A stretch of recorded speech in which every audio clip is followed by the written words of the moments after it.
આજરોજ સમગ્ર ભારત સ્વાતંત્ર્ય પર્વ ઉજવી રહ્યું છે, ત્યારે જામનગરમાં પણ આજે 80મો સ્વાતંત્ર્ય પર્વ વોર્ડ નંબર 3માં ઉજવાઈ રહ્યો છે, જેમાં વોર્ડ નંબર 3માં સાંસ્કૃતિક કાર્યક્રમ રાખવામાં આવ્યા હતા. ઉપસ્થિત સર્વે માનનીય લોકલાડીના ધારાસભ્ય ભાઈ શ્રી દિવેશભાઈ, સાંસદ સભ્ય બેન શ્રી પૂનમબેન માડમ, શિક્ષણ સમિતિના ચેરમેન શ્રી પ્રકાશભાઈ કકનાણી તેમજ પદાધિકારીઓશ્રીઓ તેમજ અધિકારીશ્રીઓ સર્વે હાજર રહ્યા હતા. તેમજ સાંસ્કૃતિક કાર્યક્રમ માણ્યો હતો.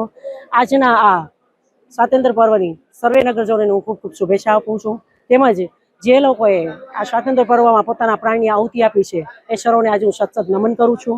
અને દેશને જેણે આઝાદી અપાવી છે તેવા આપણા સ્વાતંત્ર્ય વીરોને પણ આજના દિવસે યાદ કરી આજે હું સતત પ્રણામ કરું છું.